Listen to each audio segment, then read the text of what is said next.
Thank you very much, and thank you very much for coming today. I just wanted to start by offering some sincere thank yous to everyone who made this wonderful research possible here at Berkeley. I've had a wonderful time here. I want to thank very much Professor Syed and Professor Gottfried for providing me with this opportunity. When I was an undergraduate here some years ago, there was just a small little room for Middle Eastern studies, and it's very delightful to be in this beautiful space now and see how much it's expanded. And I would also like to extend a thank you to my wonderful office mate, Dr. Hisham Isa, for all of our fruitful conversations and for his insights, which have enhanced my thinking on modern Egypt. And finally, a sincere thank you to Tommy and Lydia, whose practical support and kindness have been very important for me. So the title of this talk, From Resistance to Mainstream Power, The Changing Islam of the Muslim Brotherhood in Egypt, is outdated. As followers of Egypt well know, to bring the title up to speed, it would have to read more like From Resistance to Mainstream Power, Back in a Shockingly Short Amount of Time to Resistance, The Changing Islam of the Muslim Brotherhood in Egypt.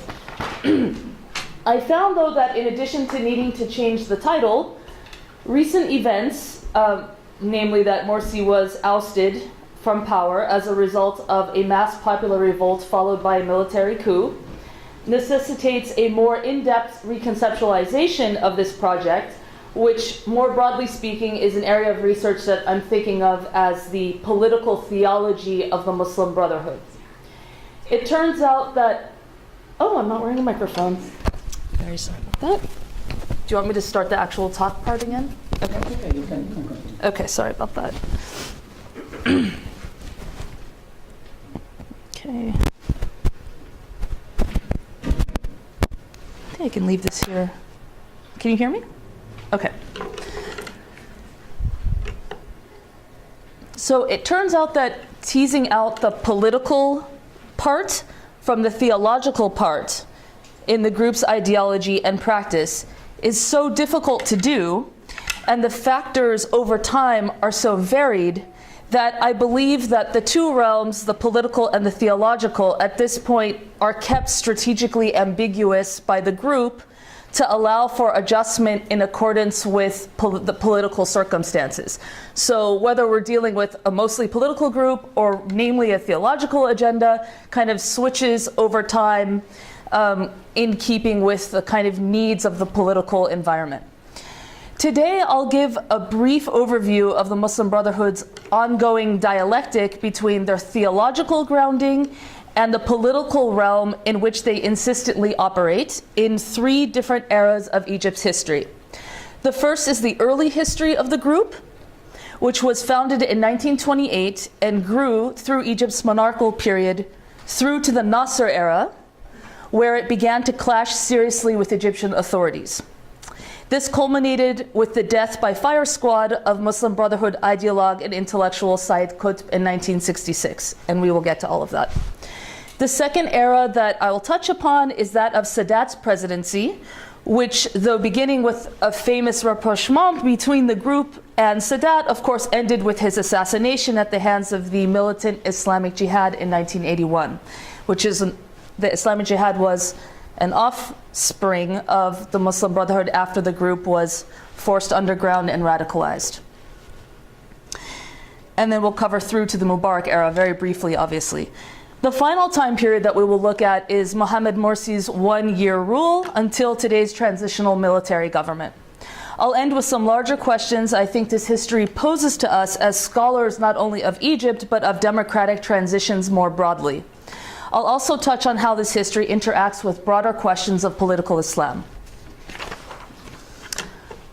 This is Hassan al-Banna.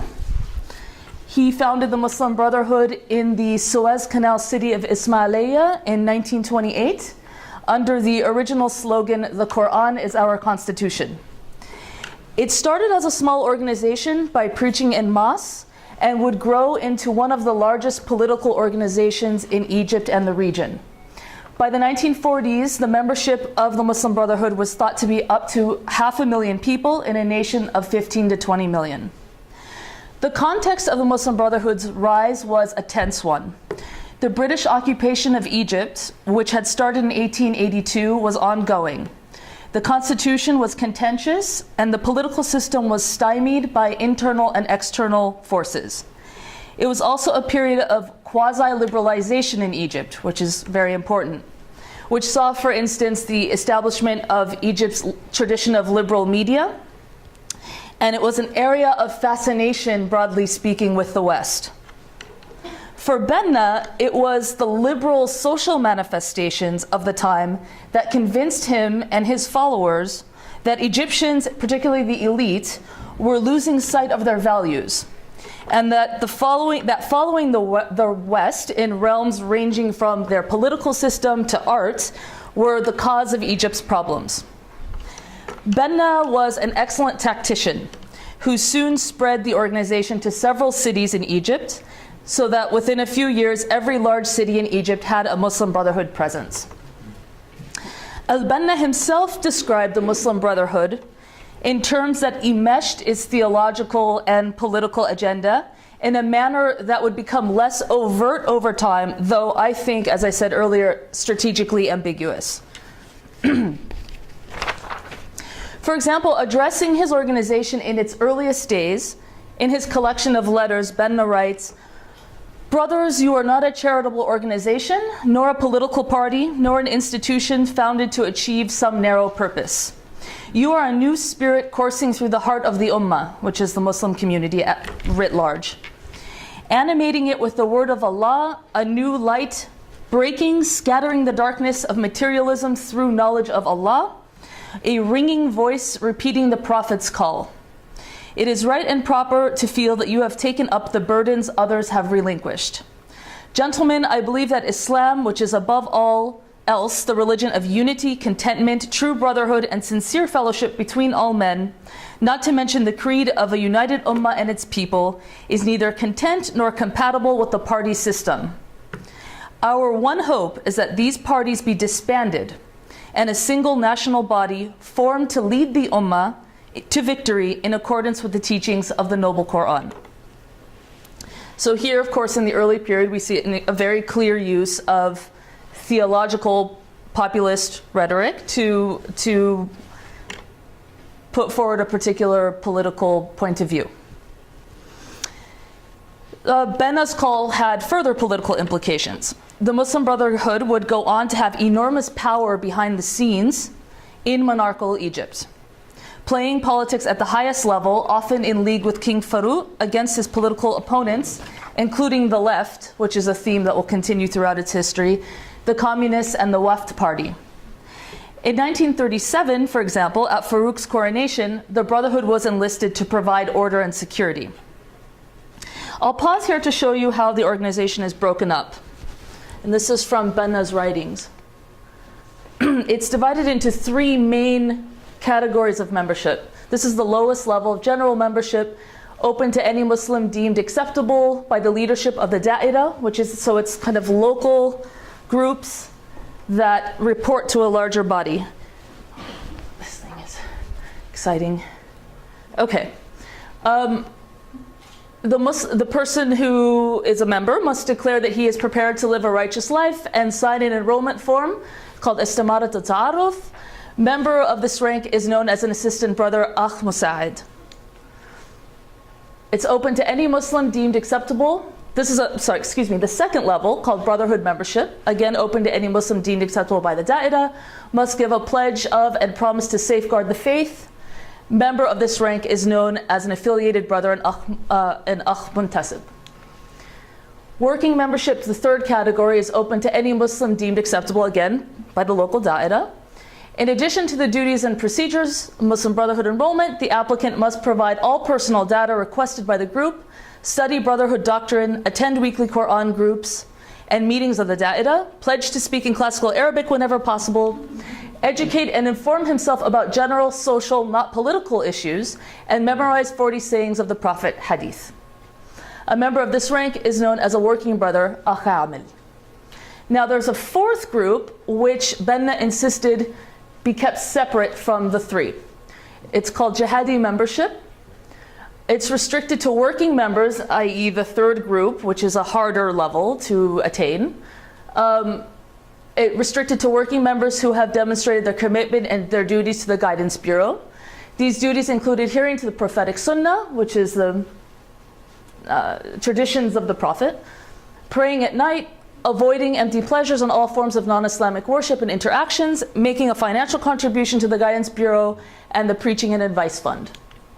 The Guidance Bureau and the Preaching and Advice Fund, ʼAdaala wal Wasiyya, through a bequest to the Muslim Brotherhood, perform good deeds, reject sinful acts, carry the Holy Book to remind him of his duty to the Quran, and undergoing a period of indoctrination at the Guidance Bureau. A member of this rank was known as a mujahid.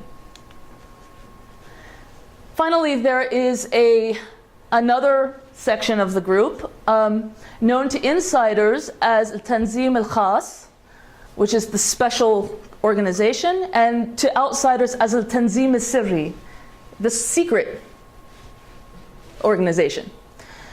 This highlights the insider-outsider dualism that is characteristic of the group.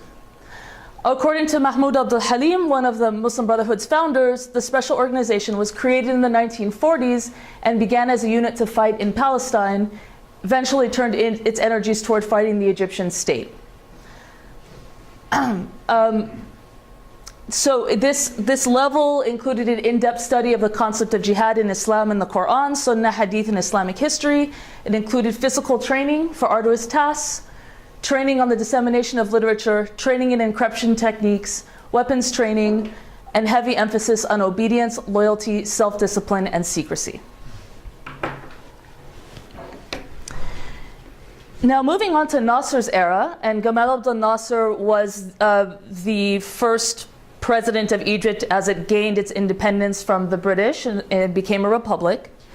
While the Muslim Brotherhood originally cheered the 1952 Free Officers' coup that came to be dominated by Gamal Abdel Nasser, it was not long before the group was in Nasser's bad graces, to say the least. The relationship started well in part because the Free Officers thought highly of the Muslim Brotherhood's bravery fighting in the war in Palestine in the 1940s, where they reportedly ran through heavy fire in one famous incident to resupply Egyptian soldiers.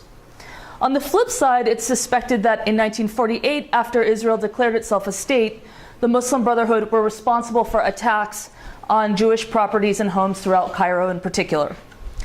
The government responded forcefully to these attacks, which led to the Muslim Brotherhood to assassinate then Egyptian Prime Minister Mahmoud Fahmy Nukrashi, in which in turn led to the assassination of Hassan al-Banna himself in 1949, dealing the organization a very severe blow.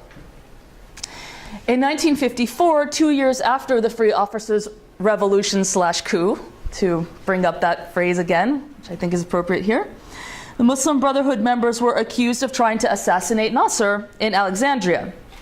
As a result, in 1954, the group was banned, forced underground, and there were mass arrests, some even claiming that 25,000 Muslim Brotherhood members were arrested in one night after that assassination attempt. And of course, the group was then forced underground.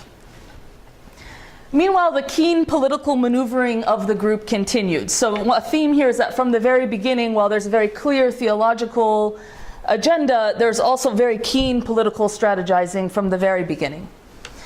And that strategizing included meetings with any powers, for example, meetings with the British at the time of monarchical rule, and actually some interestingly recently uncovered declassified information of meetings with the United States President Eisenhower in the 1950s. In 1953, during Eisenhower's presidency, the year before the Muslim Brotherhood was outlawed by Nasser, a covert US propaganda program headed by the US Information Agency brought over 36 Muslim scholars and civic leaders to a conference at Princeton. The real reason behind the meeting was an effort to impress visitors with America's spiritual and moral strength, since it was thought that they could influence Muslims' popular opinion better than their own rulers. The ultimate goal was to promote an anti-communist agenda in newly independent countries with Muslim majorities. One of the leaders who was invited to that conference was, quote, the Honorable Sayyid Ramadan, delegate of the Muslim Brothers and son-in-law of the Muslim Brotherhood founders, and widely described as the group's foreign minister. There he is. And there's Eisenhower.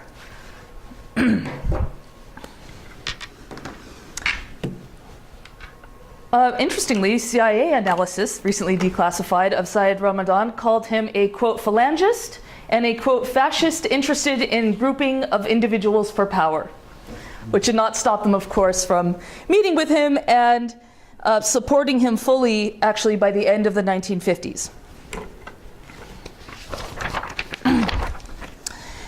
The next significant event in the Nasser era was that of Sayyid Qutb, who died in 1966. He is one of the most important intellectuals of the Muslim Brotherhood. He was arrested in 1963 and spent most of the rest of the decade in jail, where he wrote, to my mind, two of the most important texts of what we might call Islamist modernity. These illustrate the persistent dialectic between theology and politics in this era of Muslim Brotherhood history. The two books are, first, one called Milestones, translated into English, Al-Mu'allim fil Tariq, and the other is his very interesting tafsir, which is an exegesis of the Quran, several volumes, called Fi Dhilal al-Quran, in the shade of the Quran, which he wrote in prison. Milestones is a book that reads the Egyptian authorities who had tortured him and imprisoned him as a piece of an overall degeneracy coming from the outside. And the book mainly divides the world into Dar al-Islam, the arena of peace, the arena of Islam, and Dar al-Harb, the area of war, the arena of war. So not only was the West included in the arena of war, but soon the Egyptian authorities as well. His tafsir is a very practical work that reads the Quranic verses from the perspective of a person who is jailed. Now, just want to show you this so we can get a little more of a handle on the theological aspects here. This is a verse from the Quran that says, there's no compulsion in faith. The correct way has become distinct from the erroneous. Now whoever rejects the rebel and believes in Allah has grasped the strongest ring that never breaks, and Allah is all-hearing, all-knowing. This is a pretty flowery translation. But the no compulsion in religion verse, this is quite a famous verse, and it's often used in various tafsir, exegesis, and other Islamic writings to show that within the Quran there is a notion that one cannot convert to Islam forcibly. This is from Sayyid Qutb's tafsir, exegesis of that verse. The statement, there shall be no compulsion in religion, raises the question of whether this principle can be reconciled with the obligatory duty of jihad, or taking up arms for the defense and protection of the faith, which Islam has openly advocated and the Quran has established in verses such as, fight them until there is no more oppression and submission is made to God alone. Islam advocates jihad to protect its followers against attacks and threats and to ensure their security and freedom. So you see this defensiveness. And to me, that verse is not a defensive verse, but I feel this interpretation is quite interesting. As indicated in verse 193 of the surah, Islam considers religious persecution and any threat to religion more dangerous for the future stability and existence of Islam than actual war. According to this great Islamic principle, the survival and prosperity of the faith take precedence over the preservation of human life itself. Islam justifies the defense and protection of life and possessions by force and allows even greater justification for the use of force in defense of the faith. Muslims have been the target of religious persecution, again, more of this Dar al-Islam, Dar al-Harb worldview. Target of religious persecution on many occasions and in various parts of the world. In Spain, they, together with non-Catholic Christians, suffered waves of genocide and brutality, wiping them from that part of Europe altogether. In Jerusalem and its surroundings, Muslims were the target of relentless crusader campaigns designed to uproot Islam and destroy the Muslims. The Muslims resisted and fought and prevailed in the name of Islam, sparing their land and people, a fate similar to that of the Muslims in Spain. Today, Muslims continue to be the target of religious persecution under a host of Christian, Zionist, and secular regimes in many parts of the world. This situation makes jihad an incumbent duty on Muslims. This is an extraordinary interpretation of that verse, in my opinion. Unfortunately, I have to sort of move on now to Sadat and Mubarak's rule. There's a lot more to say. I wanted to say one more thing about this, which is that this trope of Islam says X, scholars have really located in the modern period, that you don't really see this declaration that Islam as a category that has defined borders says X until kind of high modernity. And this is almost a watermark of that type of understanding of Islam. Now we're moving on to Sadat and Mubarak's rule. The beginning of Sadat's presidency in 1970 brought a rapprochement with the group, with Muslim Brotherhood, as Sadat began to release members from prison. He did this because of his own fears that he didn't have a real political base, and thus sought to weaken the left and the Nasserist political front in Egypt, which would have been the main opposition against him. It was said that the release of the Muslim Brotherhood prisoners was strategized with the help of Kamal Adham, who was at that time the head of Saudi Arabia's intelligence service.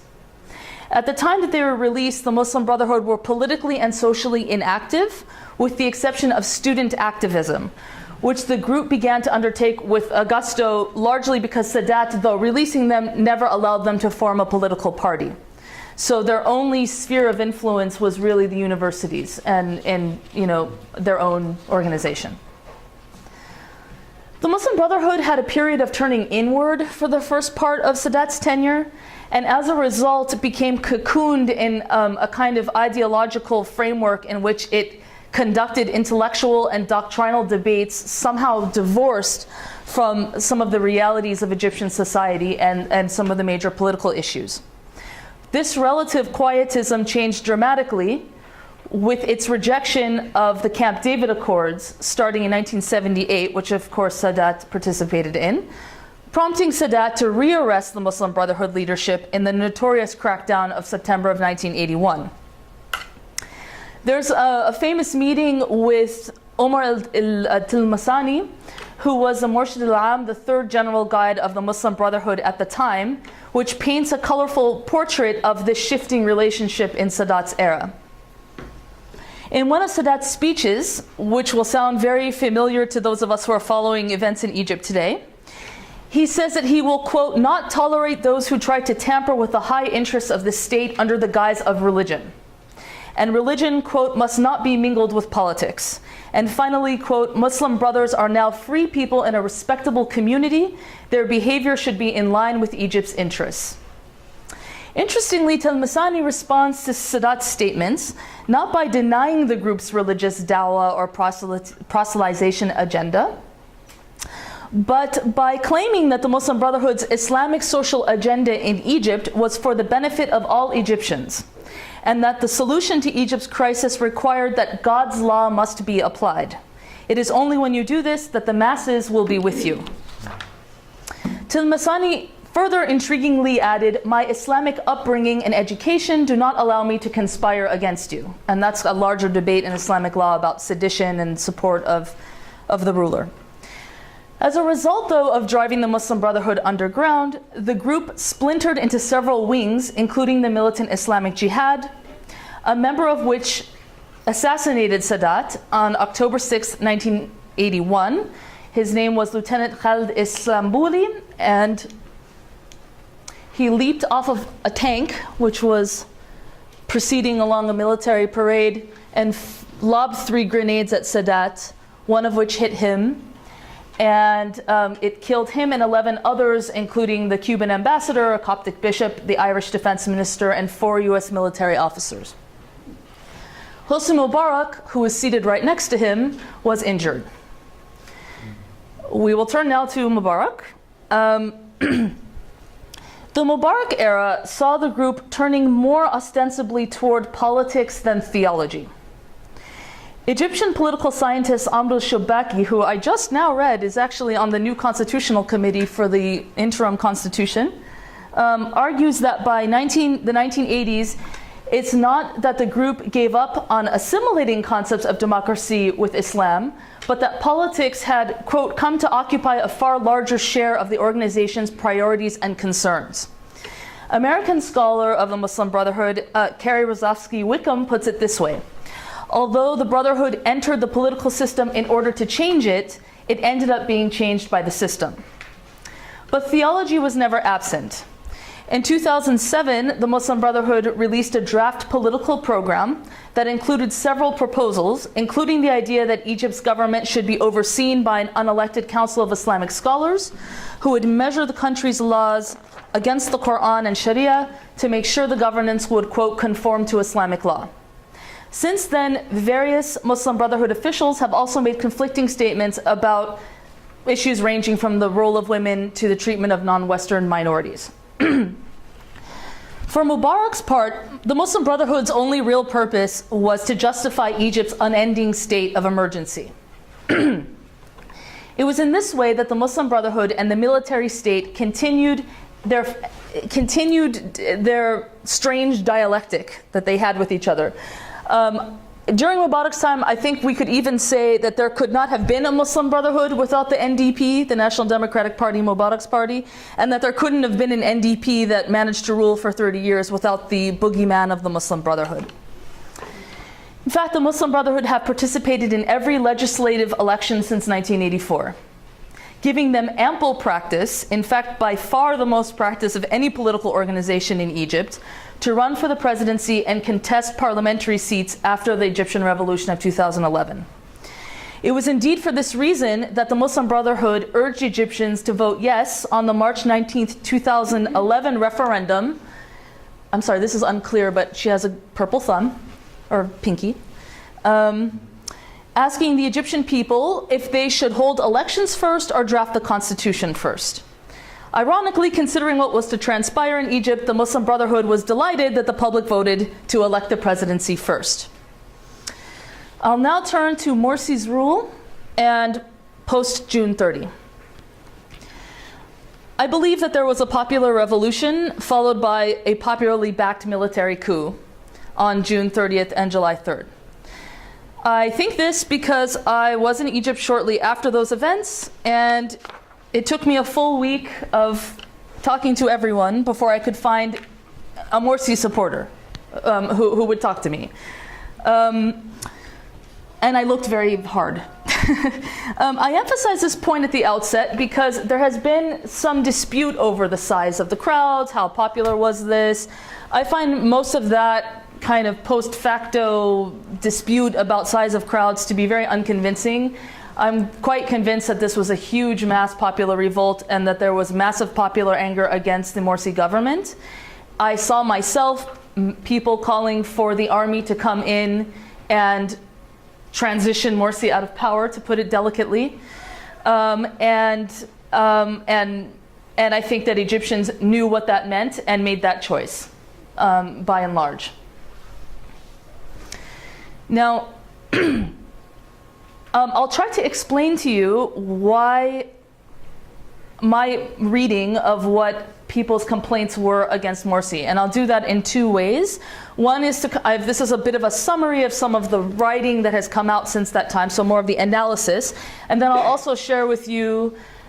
I went to when Sisi, the new General Sisi, you probably know this, called for Egyptians to go out into the street and give him a mandate to clear the pro-Morsi protests. So I went to those protests and stayed there for 12 hours and interviewed people and wrote about it. So I'm going to share with you what they said. But first, just a few of the more kind of analytic points on this. First, it's important to remember that when Morsi took power in June of 2012, and I was also in Egypt at that time, there was not a major opposition to him. There were a lot of people who were on the liberal spectrum, let's say, who voted for Morsi because his running mate was Ahmed Shafiq from the old regime. So it was not a vote for him, it was a vote for these people. It was a vote against the old regime. Despite that, now think about it, Egyptians fought a revolution in 1 year before. They certainly don't want to, the revolutionary-minded Egyptians certainly do not want to elect someone from the old regime, which they've just tried to deposed. So they vote for the other candidate, the Muslim Brotherhood candidate, and despite those dynamics, he only wins by 1.3% of the vote.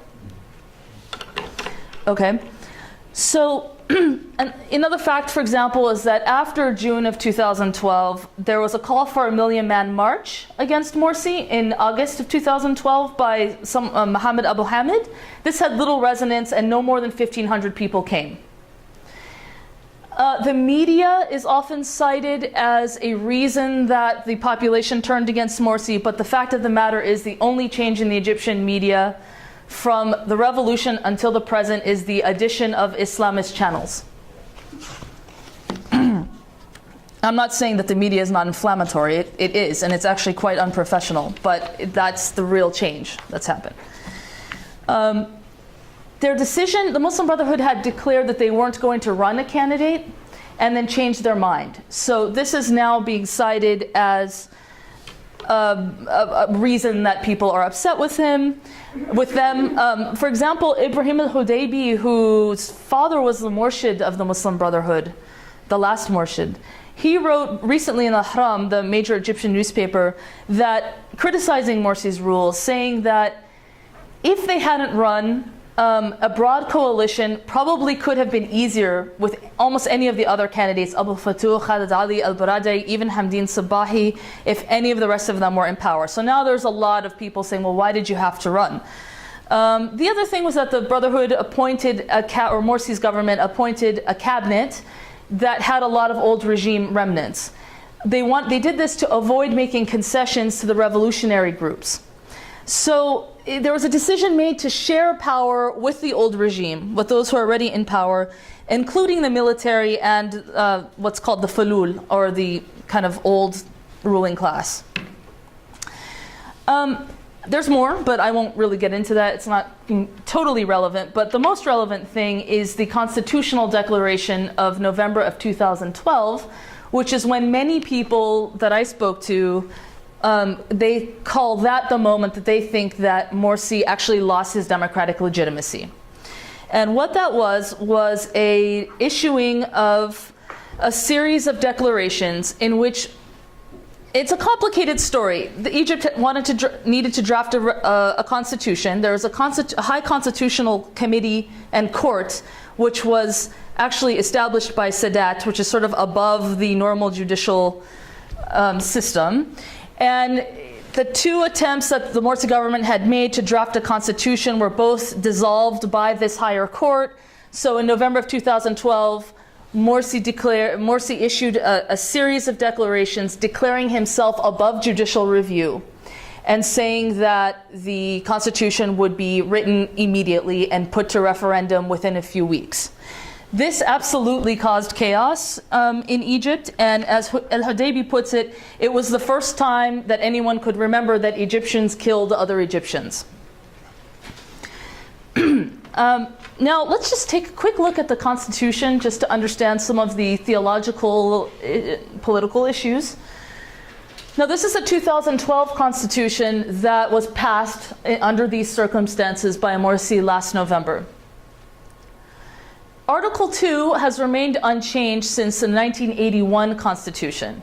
So it says, Islam is the religion of the state and Arabic is its official language. Principles of Islamic Sharia are the principal source of legislation. Sadat, as we recall, who tried to do this dance with the Islamists basically to kind of weaken the left front, under his presidency, this article was put into the Egyptian constitution, but it said principle of Islamic Sharia are a principal source of legislation in the 1971 constitution. In 1981, when the constitution was amended, the word a was changed to the. Okay, Article 3 of the 2012 Constitution, this is a completely new article. This is strange because, okay, let's read it first. The canon principles of Egyptian Christians and Jews are the main source of legislation for their personal status laws, religious affairs, and the selection of their spiritual leaders. Anyone who knows modern Middle East history will certainly think of the Ottoman period and dhimmis and the notion that different religious communities are to be adjudicated by their own courts. This is very interesting. The Coptic Patriarch and elders of the church actually really like this article and have been objecting lately because the new interim constitution actually gets rid of this article. They're upset about it, but let's call them liberal, although I really don't like using that term because I think it's used very erroneously, and I just want to say that this notion that it was only liberals that opposed Morsi is just incorrect, and I'll get to that actually. So anyway, this is a contested view kind of among the Egyptian Christian community. This is new in the Morsi constitution. Al-Azhar is an encompassing independent Islamic institution with exclusive autonomy over its own affairs, responsible for preaching Islam, theology, and the Arabic language in Egypt and the world. Al-Azhar senior scholars are to be consulted in matters pertaining to Islamic law. Now, if the constitution says that all laws of the land have to be based on the Sharia, this grants Azhar an enormous amount of power, and it is unprecedented. It goes on to say the post of Al-Azhar Grand Sheikh is independent, cannot be dismissed. The method of appointing the Grand Sheikh from among members of the senior scholars is to be determined by law. The state shall ensure sufficient funds for Al-Azhar. This is another contentious part of Morsi's constitution. This set up a new National Defense Council, which among other things mandates that the Minister of the Defense has to be a senior military officer. Whereas it was a revolutionary demand that the Minister of the Defense eventually be a civilian. Also, where is it here? The budget. Here we go. The council is responsible for matters pertaining to the methods. Actually, let me just back up because you'll see that it's made up of members, speakers of the House, representatives of the Shura Council, Prime Minister, Minister of Defense, Minister of Foreign Affairs, Minister of Finance, Minister of Interior, Chief of the General Intelligence Service, Chief of Staff, Armed Forces. So it's about half of this new committee is from the military. And this committee will be the one that controls the budget of the armed forces. This is very much not in keeping with the 2011 revolution against the military and security state. So this outraged revolutionary forces as well.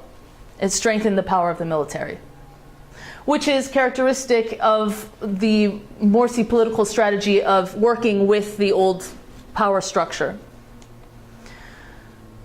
Also here,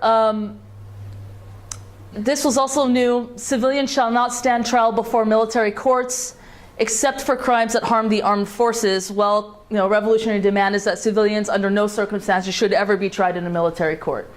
So adding this exception was something that also upset people. Okay.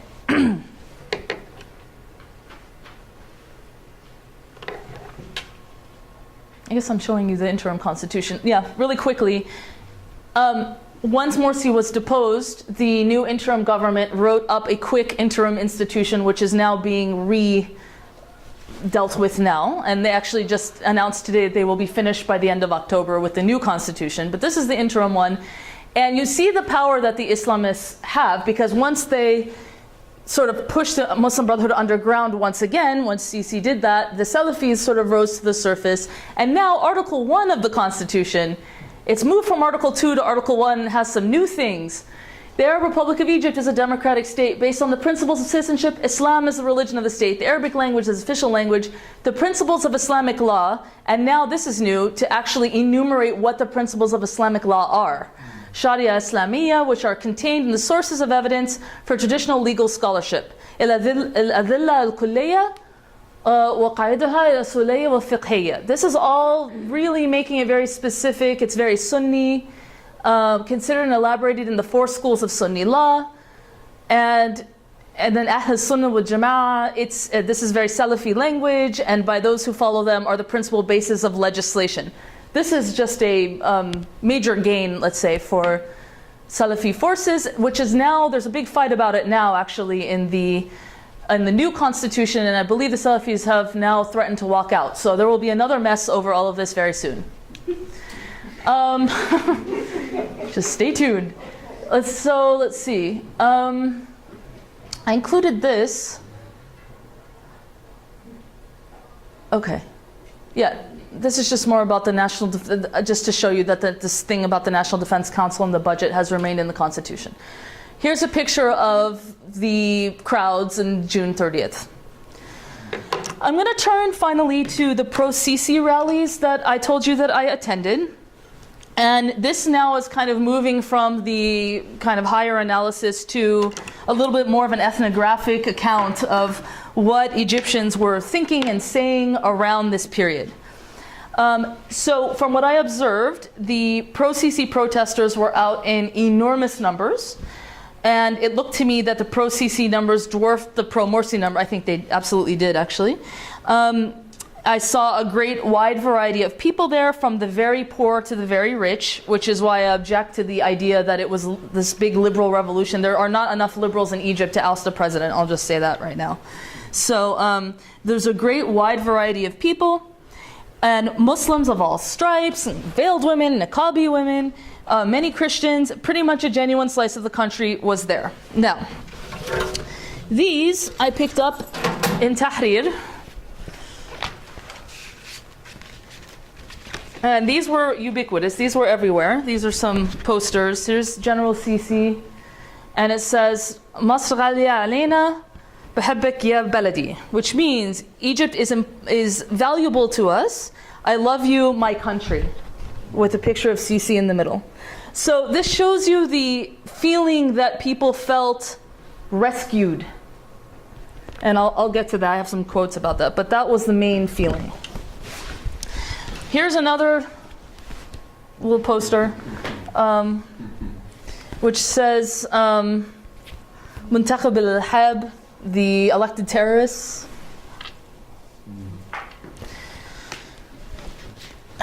Boy. Well, here's another one. This is Sisi. This is Abdel Mansour, the new prime minister. I mean, the new president. Sorry? Okay. Tahiyya al-Qawat al-Musallaha. Greetings to the armed forces. There are a lot of spelling mistakes. This came out like overnight. L'Shab al-Masl al-Majid, the great Egyptian people. Al-Jaysh wal-Shab wal-Shurta Eid wahda. The army, the people, and the police are one hand. Now, put into context that 2 years before, a revolution was fought against the military and police state. So something has happened here, clearly. Inzil ya Sisi, Khalil Ikhwan tata'allam, again missing an ayn. So go down Sisi and teach the Brotherhood a lesson. And finally, this rather strange one of martyrs from the 2011 revolution, with Gamal Abdel Nasser strangely positioned in the middle. And it says, we are from the 25th of January, and I think they mean to say the 3rd of July. So it's connecting Nasser's revolution with Sisi, and then putting it all together with the 2011 revolution. So to end, here are some major themes that I heard when speaking to people in Tahrir that day, where people were holding these and putting them on their donkeys and carrying them, putting them on their cars. I mean, they were just everywhere. So they would say things to me like, look around you, does this look like a coup? Do you see these crowds? We authorize General Sisi to protect us from terrorism and secure Egypt's borders. Now, what did they mean by terrorism?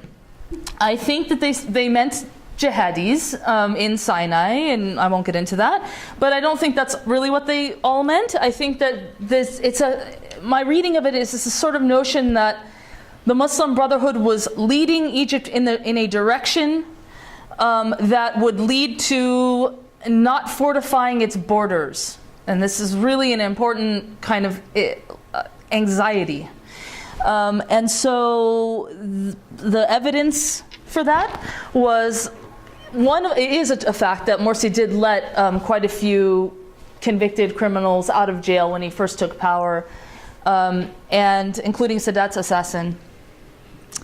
And there was a persistent rumor that the Brotherhood was going to kind of give Sinai to Hamas and all this kind of stuff, and people were just really just hysterical about these types of things. So there was a kind of objection to the very notion of what Morsi represented in terms of what the Egyptian subject or citizen should act like, look like, and expect from their government. And most disastrously, according to this narrative, this vision had been pre-decided by the Muslim Brotherhood Murshid. So there's this notion that somehow these people have an agenda for Egypt that they talk about privately, that they don't share with us, and it's just not our vision, and it was scary to them. They believed that Egypt had been rescued from the brink of disaster. I detected palpable relief, as if people were exhaling at long last. Someone said to me, we stayed quiet until we could not take it anymore and we were going to explode. We love our country. As someone put it to me, imagine if you came to rule Egypt, but you only spoke Egypt and only spoke to your American friends. That is what Morsi did to us, I'm quoting. He didn't talk to us, he ignored us, he talked only to his group. They would cringe, they told me, when Morsi would address his audience as ahli wa asharati, which kind of means my family and my tribe, but that word asharati is a kind of tribal word, a kind of almost pre-Islamic word, which is a great departure from, let's say, Gamal Abdel Nasser, who used to say, ayyuha al-ikhwa wal-mu'tanun, oh my brothers and fellow citizens, and then Sadat, who modified it to say, ayyuha al-ikhwa wal-akhawat, oh my brothers and sisters, fellow citizens. So these kinds of things people noticed and were upset about. A very important extra point, I think, is that there were a lot of conservative Muslims on the streets that day, and they felt insulted that their sense of religiosity and understanding of Islamic theology had been questioned by their government. So that's a very important point as well. Finally, I'll skip a little bit of this, but finally what they said was the Muslim Brotherhood disrupted and disturbed what many people called the Egyptian identity. They said our heritage, our gentleness, our openness, our tolerance. People told me it's like they do not like the Egyptian nature. And in a context in which people are suffering economically, this is the one thing you cannot touch. As one person said to me, this is all we have. So I will end by posing some larger questions, and I would welcome your feedback. So what questions are we left with? I would say first, there's the question of the disharmony or the discrepancy, now thinking about what's happening in Egypt right now, between what we could call the Western reaction to what occurred and what Egyptians themselves think of the events. And it's really as if we're on two different planets with that. While the former's official kind of academic and political class largely read the events starting in June 30th as a major setback for democracy, Egyptians I have spoken to seem firm that this was the only option to take. Upon contemplation, I think we can possibly read this discrepancy, speaking of the Western side, as a kind of defense of the West tradition of liberalism and perhaps even the wider project of political theory, within which elections function as a foundational machinery. Because they argue this is the only political unit that is really countable. Since, as I hope we have seen, this is not largely how Egyptians themselves read the event, the larger question becomes, do people and should people who are going through democratic transitions bend to the model of democratic theory, or should the aggregate model amend itself to reflect the complex Egyptian example?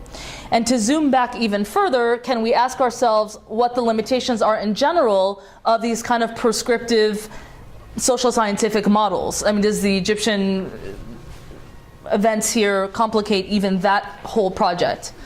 A second question that can be raised is, are the Muslim Brotherhood a revolutionary or counter-revolutionary force? Depending on how we define the revolution in Egypt, this could really go either way. It raises a larger question of what revolution really is. Is it a set of ideals or a particular ideology deemed more liberatory in an objective sense, that political players can then choose to participate in or not participate in? Or is it simply the fact of radical change that can take a number of forms, including an Islamist form? And of course the Iranian example comes up. What does this say about political Islam? I think there's little question that Islamism, by which I mean grounding political legitimacy in some form of often highly reductionist conceptions of Islamic law and theology, has been dealt a severe blow in Egypt. And what happens in Egypt reverberates in the Arab world. Another interesting facet to consider on this question is how that realignment will affect relationships with Gulf states. Lastly, has the Egyptian revolution actually happened? And if it has, what does it consist of? I think I will end there. Thank you very much, and I welcome your thoughts.